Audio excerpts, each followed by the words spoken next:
there, welcome back to my channel. Today's video is going to be a minimal jewelry video. So I'm going to show you all of the jewelry that I own and how I store it. If you're new to my channel, my name's Mel. I do a lot of organizing, decluttering and simple tips on my channel for other busy mums.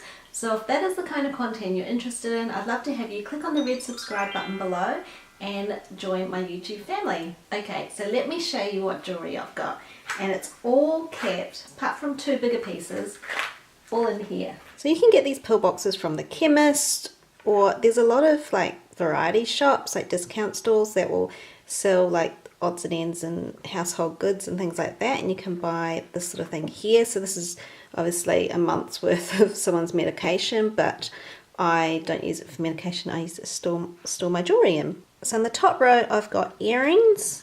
These ones, I think they're little sterling silver love hearts that I bought myself, and they need a bit of a polish. These ones, I think these are just a cheap metal, but these are little love heart dangly earrings, and these were some of the first earrings I ever had as a child. When I first got my ears pierced, I think I was about 7 or 8 years old, and I think I've pretty much just kept these for sentimental reason, but I could still wear them if I wanted to, but it's probably time to declutter them actually. These ones here are like little bills. And again, I think these were among the ones that my mum first bought me when I first got my ears pierced. But I don't wear these, so I think I might declutter those ones. These ones are just cute little pink ones. I think I bought them from a shop called Glassons here in Australia. In the second row here, I've just got some rings. And I don't know what was in here. I probably decluttered whatever was in there, to be honest, a while ago. So this is again a sentimental piece. This is a signet ring that does not have my initials engraved into it, that my parents gave me for my birthday one year when I was 10 or 11 or 12, something like that. And usually you get your initials engraved into them, but my parents didn't think to do that. But anyway, this ring actually broke, like the band wore through and snapped. And my then boyfriend at the time, who is now my husband, was so sweet. It was the first gift he ever gave me. Was he actually snuck off and got it repaired for me at a jeweler and surprised me with the repaired ring, because he knew it was like, you know, a sentimental thing for me. So that was one of the first things he ever did for me when we were dating, so that was really, really nice. This ring was my maternal grandmother's, and this is a bit embarrassing, but I don't know if I'm holding this up the right way or not. I think Mum said it meant happiness. I can't remember, to be honest. This was a very special ring to my mum, and she has passed it down to me, and I intend to pass it down to my children. I don't know that it's necessarily worth a lot, but it's more the sentimental value. Okay, this is a big old fake ring. This is not a real diamond.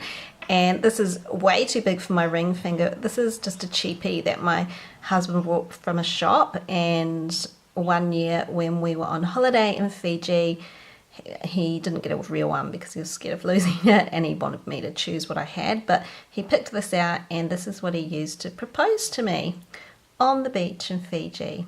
That was a really special moment in my life, of course, so I'm keeping that. But yeah, it's just way too big for my finger, which is really funny, so I couldn't even wear it when I was in Fiji. And then of course we got the real one made, which is the one that I'm wearing now with my wedding ring. Then the last ring, again, everything I keep is pretty much sentimental. This tiny, tiny pearl, and it's a Mikimoto cultured pearl, and this is the first piece of jewelry my husband ever bought me when we were dating. I really love this ring. It's so beautiful. It's set in a little gold love heart, and the band's really thin, and it doesn't make my finger like react and get sort of like the contact dermatitis. Sometimes when it's really hot, my wedding rings rub against my finger, and when it's hot your fingers swell up bigger, and I get contact dermatitis where my wedding engagement rings are. So sometimes, especially on hot days, I will wear this one instead. Then the third row is all necklaces. So this is a cute little pendant on a chain that my husband bought me. Sorry about the lights. And then on the other side of it, it's like this. And this one here, I think, yeah, that one belonged to my mum. She gave that to me. That's a pair of just cheap pharmacy studs that I keep forgetting to put back in, which I should wear so that my holes don't close out, but they're just cubic zirconia, they're not real. So let's put those in here. That's just another little Swarovski. That was a birthday present. I think that might be, I think it was a birthday present. I think that was from my husband as well, that one. That one there has a little pearl and a set in a love heart on a chain.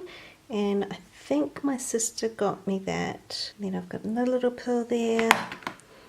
And a bigger one there, and these are pretty much all gifts. I think a friend gave me this one. And in this row I don't have any jewellery, but I've got a couple of buttons that have come off clothes that I never bothered to sew back on, and I just wear them without the buttons. I know, very lazy of me. And then I do have 2 more pieces of jewellery in these bags here. And these are a couple of bracelets that a friend got me. So cute little bracelets, and I keep forgetting I have them. So I need to start wearing these again. Obviously they're too big to put in the pill container, so I just keep them in the little bags that she gave them to me. And yeah, and that is all of my jewellery. So as you can see, I have quite simple tastes. I don't like a lot of big bulky jewellery, and I'm too lazy to put on a lot of jewellery as well. It's not like a big thing for me, so sometimes it's even hard for me to remember to put my wedding and engagement rings on, and often when I'm cleaning and stuff I will take these off because I find they just kind of get in the way. But yeah, I'm a simple girl with simple taste. I tell my husband he's really lucky that I'm low maintenance in that way and he doesn't have to buy me a lot of jewellery, and it works for me. It's, you know, simple, understated, and the pieces that I keep are the ones that I love and the ones that I do use when I occasionally wear jewellery, and I'm happy with what I've got. So with that being said, this storage system for jewellery obviously won't work for everyone. If you've got a lot more jewellery and you've got bulkier jewellery, it may not work for you.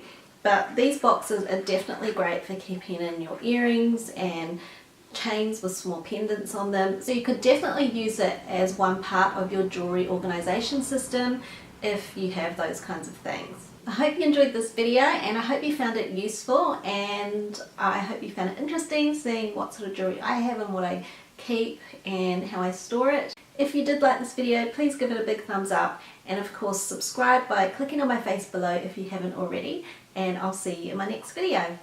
Bye!